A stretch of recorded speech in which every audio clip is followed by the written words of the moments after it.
महाराष्ट्र की राजनीति और इसमें शंकराचार्य स्वामी अविमुक्तेश्वरानंद की बयानबाजी के बीच अब कंगना रनौत का बड़ा बयान सामने आया है।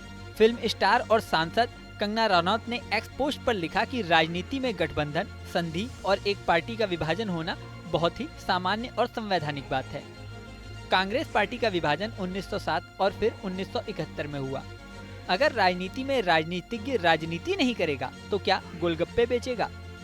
शंकराचार्य जी ने उनकी शब्दावली और अपने प्रभाव और धार्मिक शिक्षा का दुरुपयोग किया है। धर्म ये भी कहता है कि अगर राजा ही प्रजा का शोषण करने लगे तो राजद्रोह ही आखिरी धर्म है। शंकराचार्य जी ने महाराष्ट्र में हमारे माननीय मुख्यमंत्री एकनाथ शिंदे जी को अपमानजनक शब्दावली से गद्दार, विश्वासघाती जैसे आरोप लगाते हुए हम सबकी भावनाओं को ठेस पहुंचाई है। शंकराचार्य जी इस तरह की छोटी और ओछी बातें करके हिंदू धर्म की गरिमा को ठेस पहुंचा रहे हैं। कंगना रनौत ने ये पोस्ट शंकराचार्य स्वामी अविमुक्तेश्वरानंद के उस बयान के बाद किया है जिसमें उन्होंने कहा था कि उद्धव ठाकरे के साथ धोखा हुआ और उनके साथ राजनीति की गई। सुनिए शंकराचार्य अविमुक्तेश्वरानंद ने क्या कहा था। देखिए, हम सब लोग हिंदू धर्म के, सनातन धर्म के पालन करने वाले लोग हैं। हमारे यहाँ पुण्य पाप की भावना बताई गई है। सबसे बड़े पाप गौ घात आदि बताए गए हैं, लेकिन उससे भी बड़ा घात विश्वासघात बताया गया है। आपके जो उद्धव ठाकरे जी हैं, इनके साथ विश्वासघात हुआ है और इसी बात की पीड़ा बहुत सारे लोगों के मन में है। तो आज हम यहाँ पर उनके अनुरोध पर आए, उन्होंने स्वागत किया। हमने उनसे ये कहा है कि हम सबके मन में इस बात की पीड़ा है कि आपके साथ विश्वासघात हुआ।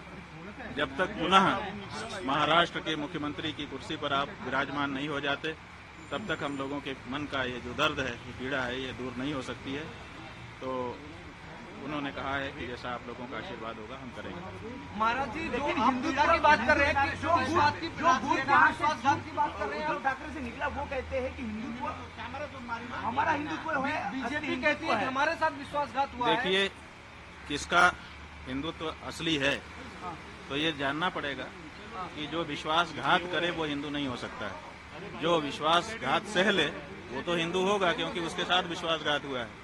तो जिन लोगों ने विश्वासघात किया वो कैसे हिंदू हो सकते हैं? नहीं, बीजेपी का कहना है कि पहले उद्धव ठाकरे ने बाकी लोगों के साथ मिलकर उनके साथ विश्वासघात किया और यही वजह है कि बाद में उत्तराधिकारी आपको बोलते हैं हम हैं, उनके विचारों के उत्तराधिकारी है। उद्धव जी बोलते हैं हम हैं विचारों के उत्तराधिकारी। भाई, हम कह रहे हैं कि उद्धव ठाकरे जी के साथ विश्वासघात हुआ है।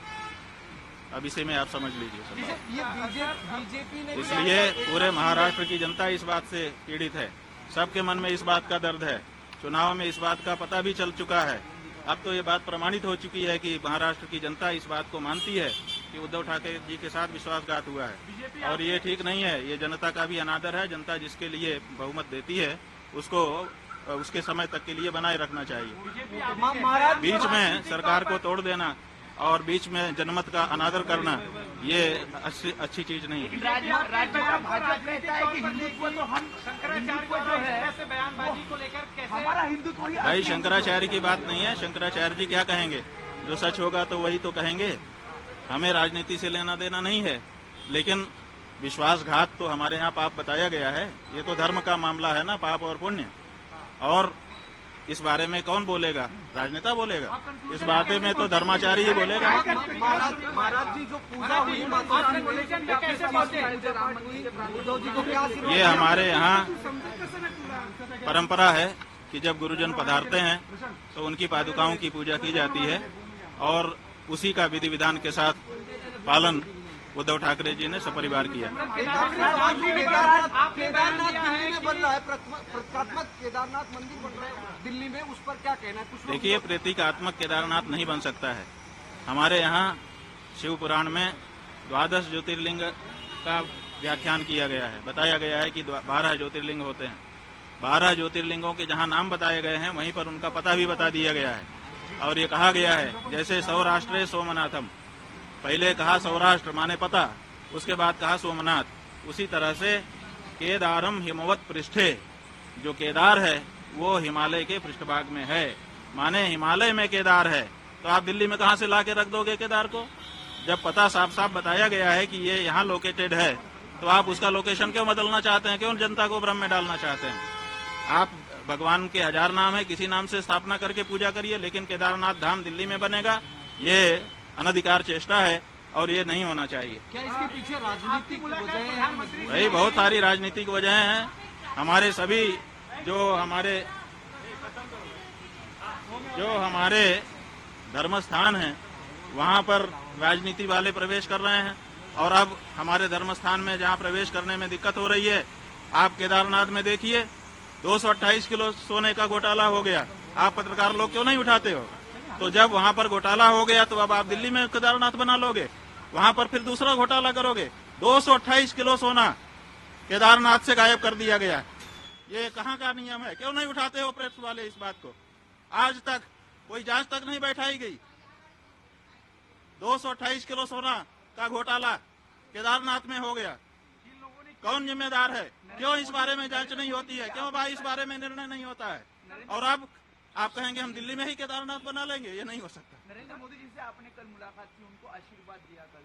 हाँ, वो हमारे पास आए थे, उन्होंने प्रणाम किया। हमारा नियम है, हम लोग आशीर्वाद देंगे, जो आएगा उसको आशीर्वाद देते हैं। नरेंद्र मोदी जी हमारे दुश्मन थोड़े हैं, हम उनके हितैषी हैं, सदा उनके हित की बात कह रहते हैं। जब उनसे कोई गलती हो जाती है तो हम उसको भी कहते हैं कि तुमसे ये गलती हो रही है। आपको लगता है वो हमारे दुश्मन नहीं है। उद्धव जी ने आपके जरिए बीजेपी के साथ वापसी को लेकर ऐसी कोई बातचीत? नहीं, हमारे जरिए हम कोई लाइजनर नहीं है। हमको श्रद्धा पूर्वक उन्होंने बुलाया था।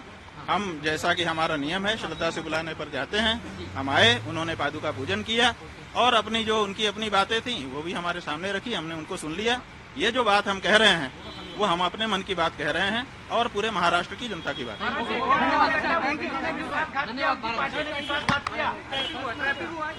स्वामी अविमुक्तेश्वरानंद ने ये बयान तब दिया था जब वो मुंबई में उद्धव ठाकरे के घर यज्ञ कराने पहुंचे थे। स्वामी अविमुक्तेश्वरानंद के बयान पर राजनीति गर्मा गई थी। बता दें कि पिछले दिनों स्वामी अविमुक्तेश्वरानंद अपने कई बयानों की वजह से चर्चा में आ चुके हैं।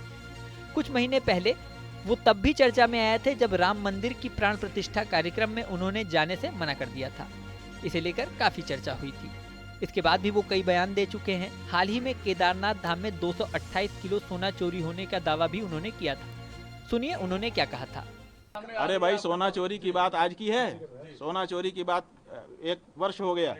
1 वर्ष से 228 किलो सोना, पहले तो बताया गया था 320 किलो, बाद में फिर बताया गया 228 किलो, बाद में कहा गया कि नहीं 36 किलो, बाद में कहा गया कि 32 किलो, बाद में फिर कहा गया कि 27 किलो।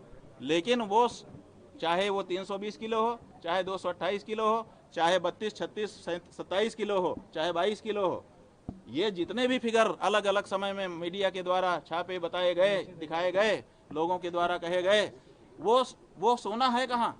और अगर लगाया गया तो पीतल कैसे हो गया? आप काशी के रहने वाले पत्रकार बंधु हैं हमारे, काशी में आपके काशी विश्वनाथ हैं, उनके छत के ऊपर सोना मढ़ा हुआ है कितने वर्षों से, 100 साल से ज्यादा का समय हो रहा है। धूप लगती है, ताप लगता है, पानी बरसता है, क्या क्या नहीं होता है, वो सोना जैसा का तैसा है। और केदारनाथ का सोना पट बंद करते समय लगाया गया और पट खुलते समय पीतल हो गया। कहाँ गया वो सोना? अगर 22 किलो सोना भी अभी वक्तव्य आया है वहाँ के अधिकारी का कि 22 किलो के सोने की बात, 22 किलो भी है तो कहाँ गया? वो क्यों नहीं दिखाई दे रहा है? तो और वो कहाँ से आया, कैसे आया, क्या प्रस्ताव हुआ? क्योंकि जो कमेटी है वहाँ की, उस कमेटी के सभी मेंबरों ने लिख करके ये प्रश्न उठाया है कि ये सोना का मामला क्या है, हमको क्यों इसमें विश्वास में नहीं लिया। कोई प्रस्ताव पारित नहीं किया गया है, किसी को विश्वास में, कमेटी के मेंबर्स को भी विश्वास में नहीं लिया गया है और जांच की मांग की गई है। जो वहाँ के मंत्री हैं, धर्मस्व मंत्री, संस्कृति मंत्री सतपाल महाराज जी, उन्होंने वक्तव्य दिया था पिछले वर्ष जब ये मामला उठाया गया था कि इसकी मजिस्ट्रेट कमिश्नर के द्वारा जांच की जाएगी। तो कमिश्नर की जांच का कोई मतलब नहीं था, वो तो जैसा सरकार कहती वैसा ही रिपोर्ट देते, ऐसा लोगों का मानना था। लेकिन फिर भी हम लोगों ने कहा कि चलो कमिश्नर ही सही जांच तो करे, कोई तो शुरू करे बात को। लेकिन फिर कमिश्नर की भी जांच नहीं की गई। आखिर क्या कारण है कि अखबार में छपवाया जाता है कि 320 किलो सोना लग रहा है, अखबार में फोटो छापे जाते हैं, चीजें की जाती हैं और उसके बाद वहां पर सोना एक रत्ती नहीं दिखाई देता है। तो ये बहुत बड़ा घोटाला है और इस घोटाले को आप दबा रहे हो। और आप चाहते हो कि अब हम केदारनाथ ही दूसरी जगह शिफ्ट कर दें ताकि ये मामला ही वहाँ से ख़त्म हो जाए, लोगों का वहाँ जाना ख़त्म हो जाए। तो ये सब चीज़ें हैं जिनके अब इन विवादों के बीच कंगना रनौत ने एक पोस्ट किया है। अब ये पोस्ट के बाद विवाद किस तरह जाता है और किस तरह की प्रतिक्रिया आती है, ये देखने वाली बात होगी। इस वीडियो में फिलहाल इतना ही, लेकिन जाने से पहले सबसे ज़रूरी बात, अभी आपको अपनी स्क्रीन पर एक QR कोड दिखेगा, उस QR कोड को स्कैन कर लें, जिससे आप हमारे WhatsApp चैनल से जुड़ सकते हैं और खबरों की नई ताज़ा अपडेट तुरंत पा सकते हैं। बने रहें न्यूज़ नेशन पर।